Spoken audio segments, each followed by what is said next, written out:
जय मसीह दोस्तों। प्रभु सबको आशीष करे। God bless you.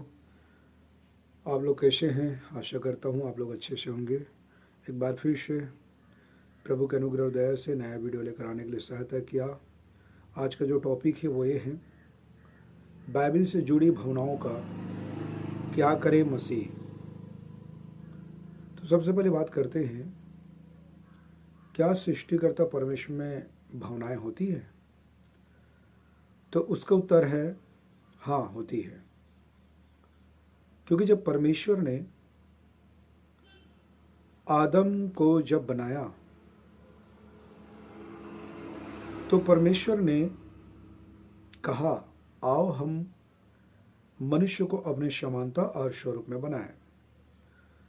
तो उस समानता और स्वरूप में क्या क्या है? उस समानता और स्वरूप का मतलब क्या है? क्या चीज से देकर परमेश्वर ने कहा कि आओ हम मनुष्य को अपनी समानता और स्वरूप में बनाएं? तो मैं आपको बताना चाहता हूँ वो समानता क्या है, वो समानता और स्वरूप क्या है। परमेश्वर अपनी आत्मा में से आत्मा देकर, बुद्धि में से बुद्धि, समझ में से समझ और ज्ञान में से ज्ञान, भावनाओं में से भावनाएं देकर परमेश्वर ने मनुष्य का सृष्टि किया। फर्क बस इतना है, आज परमेश्वर की जो भावनाएं होती है वो पवित्र है, और मनुष्य के अंदर में जो भावनाएं हैं वो पाप के वजह से कभी कभी मनुष्य का भावनाएं अच्छे काम करती है, और कभी कभी मनुष्य का जो भावनाएं हैं वो गलत दिशा की ओर ले जाता है।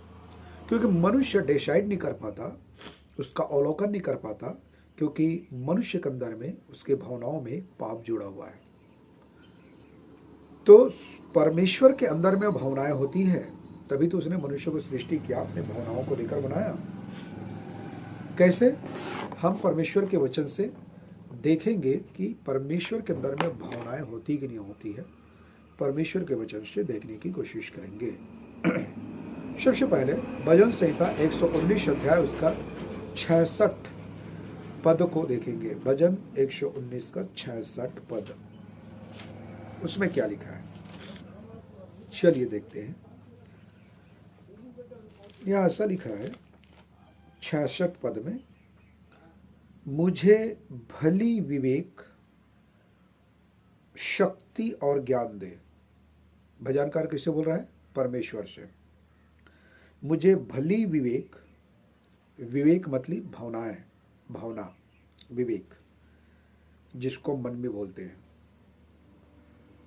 शक्ति और समझ दे, क्योंकि मैंने तेरी आज्ञाओं का विश्वास किया है। तो यहाँ पर भजनकार परमेश्वर से प्रार्थना कर रहा है कि प्रभु मुझे भली विवेक दे, यानी कि मुझे एक भला मन दे, विवेक दे, यानी कि भला भावना दे, जिस भावनाओं को मैं एक सही दिशा की ओर, सही रास्ता की ओर, सही चीज़ों में, वो जो भावनाएं हैं उस भावनाओं में मैं जा सकूं, या उस भावनाओं के आधार पर मैं जीवन बिता सकूं। ऐसा प्रभु से प्रार्थना कर रहा है। विवेक, मन, भावनाएं, ये सब एक ही होता है, ठीक है।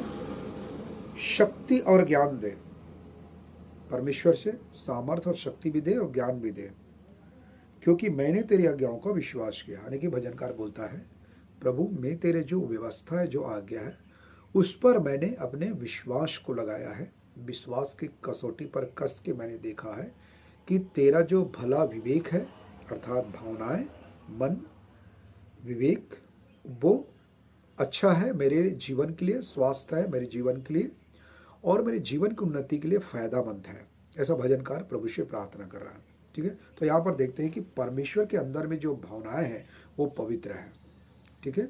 तो भजनकार प्रभु से प्रार्थना कर रहा है, मुझे भला मन दे, विवेक दे, एक अच्छे भावनाओं की ओर मैं जा सकूं। दूसरा, नीति वचन 8:12, वहाँ पर क्या लिखे हैं? नीति वचन 8:12 में देखने की कोशिश करेंगे। तो यहाँ पर ऐसा लिखा है 8:12 में, मैं जो बुद्धि हूँ मैं जो बुद्धि हूँ, मतलब परमेश्वर कहता है मैं जो बुद्धि हूँ, चतुराई में वास करती हूँ और ज्ञान और विवेक को प्राप्त करती हूँ। परमेश्वर का जो विवेक है, वो मन है, जो भावनाएं हैं, जो बुद्धि है, वो मनुष्य के अंदर में करता है और मनुष्य उनको इस्तेमाल कर सकता है।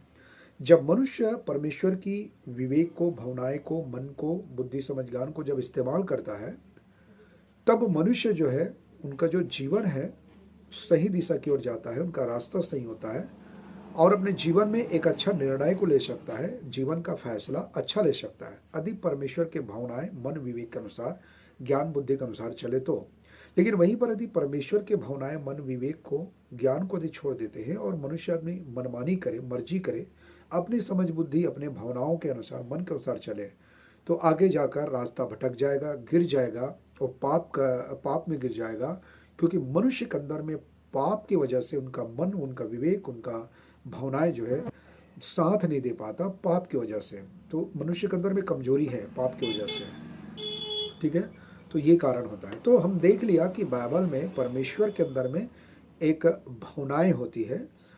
फर्क बस इतना है कि परमेश्वर के भावनाएं जो पवित्र है और मनुष्य के जो भावनाएं हैं वो पाप के कारण अशुद्ध हो जाता है, अशुद्ध है।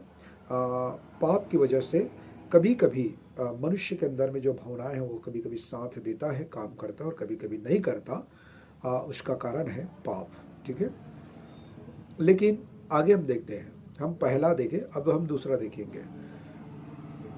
परंतु मनुष्य का भावनाओं का क्या? तो मनुष्य के अंदर में जो भावना है उसका क्या? चलो आइए देखते हैं उसका भी। हम कैन और हाबिल के विषय में देखते हैं, उत्पत्ति की किताब उसका 4 अध्याय। तो देख लेते हैं क्या कहता है बाइबल। उत्पत्ति 4:3 से कैन और हाबिल के विषय में 4:3। कुछ दिनों के पश्चात कैन यहोवा के पास भूमि की उपज में से कुछ भेंट ले आया और हाबिल भी अपने भेड़ बकरियों के कई एक पहलौठे बच्चे भेंट चढ़ाने ले आया और उनकी चर्बी भेंट चढ़ाई। तब यहोवा ने हाबिल और उसकी भेंट को तो ग्रहण किया, परंतु कैन और उसकी भेंट को उसने ग्रहण न किया। तब कैन अति क्रोधित हुआ और उसके मुंह पर उदासी छा गई। किसका? कैन का। 6। तब यहोवा ने कैन से कहा, तू क्यों क्रोधित हुआ और तेरे मुंह पर उदासी क्यों छा गई? स्वयं यहाँ पर परमेश्वर पूछ रहा है। 7। यदि तू भला करे तो क्या तेरी भेंट ग्रहण न की जाएगी, और यदि तू भला न करे तो पाप द्वार पर छिपा रहता है और उसकी लालसा तेरी ओर होगी और तुझे उस पर प्रभुता करना पड़ेगी, यानी कि पाप पर तुझे प्रभुता करना पड़ेगी, ठीक है। तो यहाँ पर हमको क्या देखने के लिए मिला? यहाँ पर हम देखते हैं कि जो हाबिल है, हाबिल को जो परमेश्वर ने जो भावनाएं दिया है, क्योंकि हाबिल जो है परमेश्वर के आज्ञाकारी व्यक्ति था, परमेश्वर के ऊपर भय मानता था, परमेश्वर पर विश्वास करता था।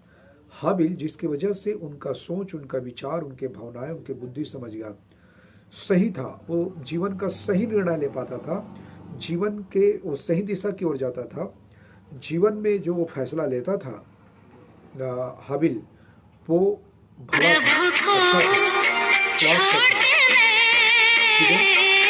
तो इस प्रकार का उनका जीवन था। तो यहाँ पर हम देख सकते हैं कि जो हाबिल का जो विवेक था, भावनाएं, वो बिल्कुल शुद्ध था, परमेश्वर की बताए हुए गाइडलाइन और परमेश्वर की दिशा की ओर गया, जिसके वजह से हाबिल जो है एक अच्छे जीवन में निर्णय ले पाया और उसने उत्तम भेंट परमेश्वर को चढ़ाई।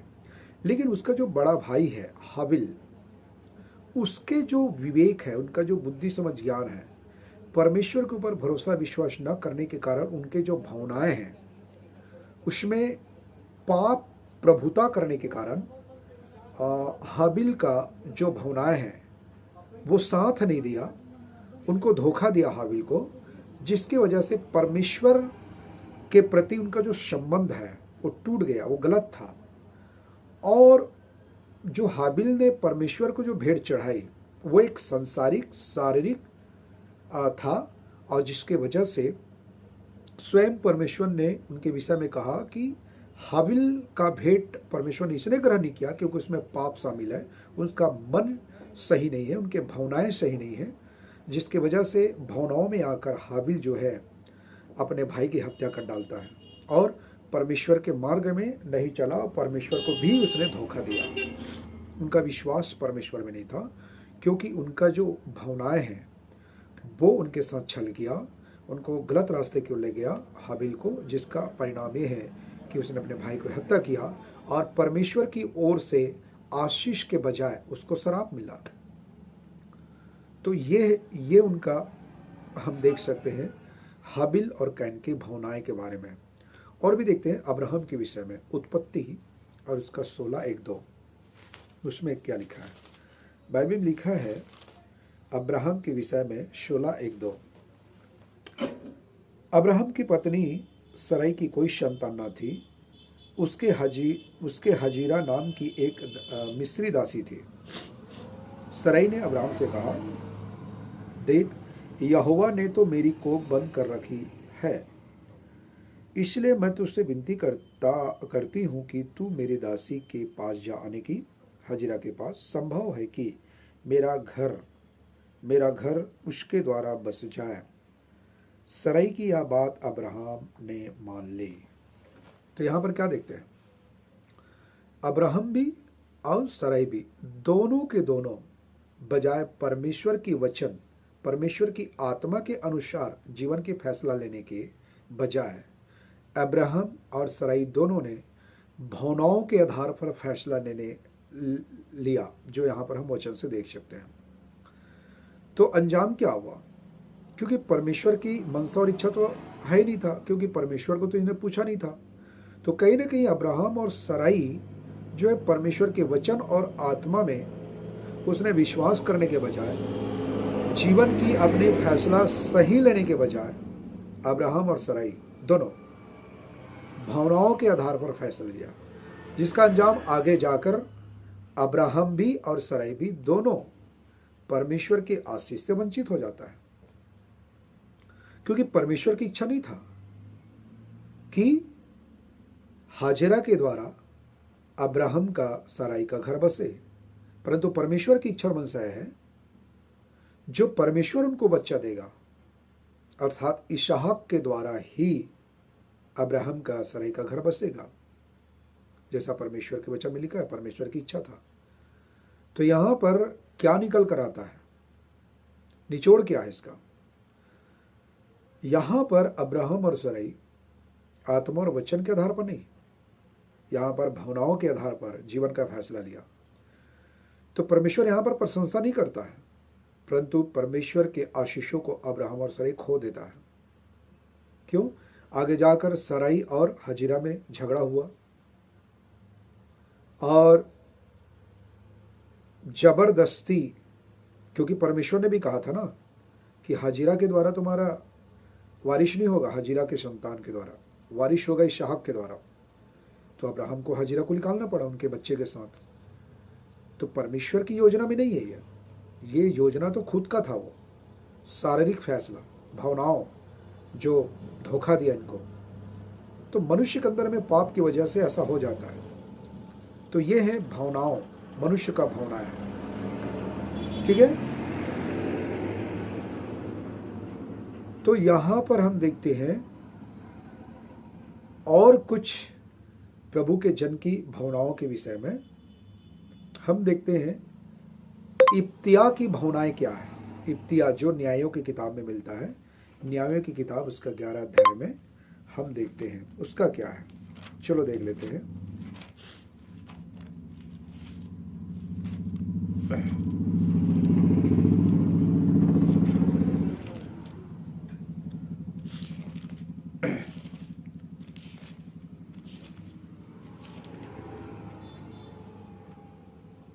न्यायों की किताब उसका 11 अध्याय और हम देखेंगे 30 और 32 पद। न्यायों की किताब 11 अध्याय 30 और 32 पद में क्या लिखा है। और इब्तिया ने यह कहकर यहोवा की मन्नत मानी, यदि तू निस्संदेह अम्मोनियों को मेरे हाथ में कर दे तो जब मैं कुशल के साथ अम्मोनियों के पास से लौट आऊं, तब जो कोई मेरे भेंट के लिए मेरे घर के द्वार से निकले वह यहोवा का ठहरेगा और मैं उसे होम बलि करके चढ़ाऊंगा। तो क्या यहां पर इब्तिया सही फैसला लिया? तो इसका जवाब है नहीं। यहां पर इब्तिया जो है परमेश्वर के आत्मा और वचन की फैसला लेने के बजाय इब्तिया नबी जो है उसने भावनाओं के आधार पर अपने जीवन का फैसला लिया, जिसका परिणाम आगे जाकर बहुत पछताना पड़ता है इब्तिया को। क्योंकि उनकी जब अम्मोनियों को युद्ध में जब हराकर मारकर जब लौट रहा था, तो पहला जो मुलाकात हुआ या पहला जिनसे वो मिला वो खुद का उनका बेटी था, इब्तिया का बेटी। और इस प्रकार का जो फैसला लेना भावनाओं के आधार पर बहुत ही घातक होता है प्रभु के लोगों के लिए। जैसा इब्तिया ने जीवन का फैसला लिया भावनाओं के आधार पर, उनको पछताना पड़ा, रोना पड़ा, छाती पीटना पड़ा, क्योंकि उनके बेटी को अपने सहेलियों के साथ घर से बाहर जंगल में रहना पड़ा, पहाड़ी में रहना पड़ा। तो ये होता है भावनाओं के आधार पर जीवन का फैसला लेने के लिए। इसलिए मनुष्य का जो भावनाएं है वो धोखा देता है, वो सही नहीं होता। लेकिन परमेश्वर के अंदर में जो भावनाएं हैं वो पवित्र है और उनका जो गाइडलाइन एकदम परफेक्ट होता है, सही होता है, जो मनुष्य के लिए सुखद होता है। तीसरा, आगे देखते हैं, एक मसीही को भावनाओं पर नहीं परंतु आत्मा पर निर्भर रहना चाहिए, यानी कि वचन और आत्मा पर निर्भर होना चाहिए। कैसे? रोमियो के पत्री 14:17 में हम देखते हैं। रोमियो के पत्री 14:17 में क्या लिखा हुआ है, तो आइए हम देखते हैं 14:17। क्योंकि परमेश्वर का राज्य खाना पीना नहीं परंतु धर्म और मेल मिलाप और वह आनंद है जो पवित्र आत्मा से होता है। तो यहां पर निर्भरता एक सच्चा मसीह भाई बहनों का आत्मा में होना चाहिए, पवित्र आत्मा में, वचन में होना चाहिए। क्योंकि यहाँ पे खाना पीना संसारिक भौतिक नहीं है, परंतु यहाँ बात होनी चाहिए आत्मिक। क्योंकि आत्मा जो है, जब यूहन्ना 6:63 पद पढ़ेंगे तो वहाँ लिखा है आत्मा जीवनदायक भी है और आत्मा भी है और जीवनदायक है, परमेश्वर का वचन आत्मा। तो हमको पवित्र आत्मा भी मिलता है, पवित्र आत्मा भी होता है हमारे अंदर, और पवित्र आत्मा के अनुसार गाइडलाइन चलने में, उसकी अगुवाई में चलने से, बात को मानने से हमको जीवन में मिलता है, आत्मा भी और जीवन में मिलता है। तो यही बात रोमी 14:17 में लिखा है, पवित्र आत्मा पर भरोसा करना चाहिए, निर्भरता होना चाहिए एक मसीह भाई बहनों को, क्योंकि खाना पीना से कुछ नहीं होता। सच्चाई और मेल मिलाप और वह आनंद जो होता है, जो मसीह के अंदर में जो आनंद है, मेल मिलाप है, सच्चाई का जीवन जो होता है, सच्चाई पर जो हम चलते हैं, उसका जो कारण है वो पवित्र आत्मा, वचन। तो पवित्र आत्मा और वचन से ही हमें वो आनंद मिलता है, वो मेल मिलाप होता है, वो सच्चाई पर हम चल पाते हैं। तो हमें एक मसीही भाई बहनों को भावनाओं पर भरोसा रखने के बजाय या भावनाओं के आधार पर गाइडलाइन चलने के बजाय हमें परमेश्वर के आत्मा और वचन पर निर्भर होना चाहिए और उसी के आधार पर चलना चाहिए। आगे और देखते हैं, पहला कुरिन्थी की पत्री 2:4 में क्या लिखा है। पहला कुरिन्थी 2:4, यहाँ पर ऐसा लिखा है 2:4 और 16 में। पहले 4 पद पढ़े थे 2:4 में। और मेरे वचन, पौलुस कहता है कुरिन्थ की कलीसिया को, और मेरे प्रचार में ज्ञान की लुभाने वाली बातें नहीं, मतलब एक संसारिक शारीरिक वचन और ज्ञान की लुभाने वाली बातें नहीं, जो संसार से और शारीरिक से आता है, शैतानी से आता है, पाप की वजह से, परंतु आत्मा और सामर्थ्य का प्रमाण था। आत्मा और सामर्थ्य का तो कहाँ से आया? पवित्र आत्मा से, जो परमेश्वर देता है। तो परमेश्वर के आत्मा से ही सामर्थ्य और आत्मा और सामर्थ्य से हम बहुत कुछ कर सकते हैं, जो हमें धोखा नहीं देता, परंतु हमारे जीवन के लिए, हमारे मसीह जीवन के लिए अच्छा सुखद है, स्वास्थ्य है और हमारे जीवन की दिशा और मार्गदर्शन के लिए उचित करता है। परमेश्वर की आत्मा और सामर्थ जो पवित्र आत्मा से प्रकट होता है, ठीक है। और उसका 16 पद में लिखा है, क्योंकि प्रभु का मन किसने जाना है कि उसे सिखाए, परंतु हम में मसीह का मन है। मतलब हमारे अंदर में मसीह का भावनाएं होना चाहिए, मसीह का मन होना चाहिए, मसीह का वचन होना चाहिए, मसीह का आत्मा होना चाहिए, जो हमारे जीवन को इस पाप की दुनिया में सही दिशा की ओर ले जाता है और जीवन की फैसला लेने में मदद करता है। इफिसियों के पत्री 1:13 में क्या लिखता है? इफिसियों के पत्री 1:13 में ऐसा लिखा है, इफिसी 1:13 वहां पर लिखा है, मैं पढ़ना चाहूंगा। और उसी में तुम पर भी जब तुमने सत्य का वचन सुना, नहीं यीशु मसीह का वचन सुना जो तुम्हारे उद्धार का सुसमाचार है, और जिस पर तुमने विश्वास किया, यानी कि यीशु मसीह पर विश्वास किया, प्रतिज्ञा की वे पवित्र आत्मा की छाप लगी। मतलब यीशु मसीह ने जो प्रतिज्ञा किया कि मैं जाता हूं और तुम्हारे लिए एक सहायक भेजूंगा, यानी कि पवित्र आत्मा, तो वो पवित्र आत्मा जो हमें मिला है परमेश्वर के प्रतिज्ञा के अनुसार, अब हमारे अंदर छाप यानी कि चिर स्थायी से, जब हमने यीशु मसीह पर विश्वास किया, अपने पापों को स्वीकार करके यीशु मसीह पर विश्वास किया, उसके वचन पर, उसके बलिदान पर विश्वास किया, तो हमको स्थायी रूप से पवित्र आत्मा मिला। विश्वास किया, उद्धार भी हुआ, और उसी समय हमको पवित्र आत्मा भी मिला, जैसे बाइबल सिखाती है। अब चिर स्थायी हमारे अंदर में बसने के लिए पवित्र आत्मा आ गया है। अब ये जो है ना, चिर स्थायी से हमारे ऊपर छाप लगा हुआ, इसको कोई नहीं हटा सकता, ना ही पवित्र आत्मा हमको कभी छोड़ के जा सकता है। कोई भी शर्त में, कोई भी परिस्थिति में पवित्र आत्मा हमको कभी भी छोड़ के नहीं जा सकता। वो मरते दम तक हमारे साथ रहता है पवित्र आत्मा। चाहे हम पाप भी कर ले तो भी पवित्र आत्मा हमको छोड़ कर नहीं जा सकता। लेकिन पवित्र आत्मा केवल निराश होता है, दुखी होता है, शोकित होता है। लेकिन जब हम अपने पापों को मान लेते हैं तो फिर से हम पवित्र आत्मा यानी कि यीशु के संगति में आ जाते हैं, ठीक है। तो पवित्र आत्मा के ऊपर यानी कि वचन, पवित्र आत्मा पर हमें भरोसा करना चाहिए, भावनाओं के आधार पर नहीं, ठीक है। तो मेरे प्रियो, मैं विश्वास करता हूँ आज के वीडियो आप सबके लिए आत्मिक उन्नति और आशीष का कारण होंगे। आज के वीडियो बस यहीं तक। सबको जय मसीह, गॉड ब्लेस यू। प्रभु के वचन में बढ़ते जाए, आमीन। तो जो भावनाएं होता है मनुष्य का, जो मनुष्य के अंदर में जो भावनाएं हैं, वो जो भावनाएं जो है एक मनुष्य को सही दिशा, सही मार्ग नहीं बता सकता, जीवन की सही फैसला नहीं ले पाता, जीवन के और भी बाकी ऐसी जो चीज़ें हैं जो होना चाहिए वो नहीं हो पाता। उसका कारण है कि मनुष्य के अंदर में एक पाप का स्वभाव जो आदम हवा से चले आ रहा है, उसके वजह से मनुष्य के भावनाएं कभी कभी तो कुछ काम कर लेता है और कभी कभी नहीं लेता। फिर भी जो भावनाओं के आधार पर जो डिसाइड करता है, निर्णय लेता है, या भावनाओं के आधार पर जीवन बिताने की कोशिश करता है, हमेशा हम देखते हैं कि वो धोखा ही खाता है और वो उनका जीवन सही नहीं हो पाता। तो बाइबल से कुछ आयतें और सीख लेंगे।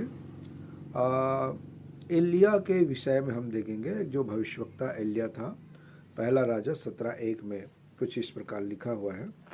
हम देखेंगे पहला राजा और उसका 17:1। तो यहाँ पर ऐसा लिखा हुआ है, हम देखेंगे 17:1। तिशबी एलिया जो गिलाद के परदेशियों में से था, उसने अहाब से कहा, इज़राइल का परमेश्वर यहोवा जिसके सम्मुख मैं उपस्थित रहता हूँ, उसके जीवन की शपथ, इन वर्ष में मेरे बिना कहे न तो मेह वर्षेगा और न ओस पड़ेगी। तो यहाँ पर हम जो देखते हैं वो क्या है, यहाँ पर एलिया जो भविष्यवक्ता था, जो परमेश्वर की ओर से था, जो परमेश्वर के नबी था, एलिया राजा, ठीक है, एलिया नबी।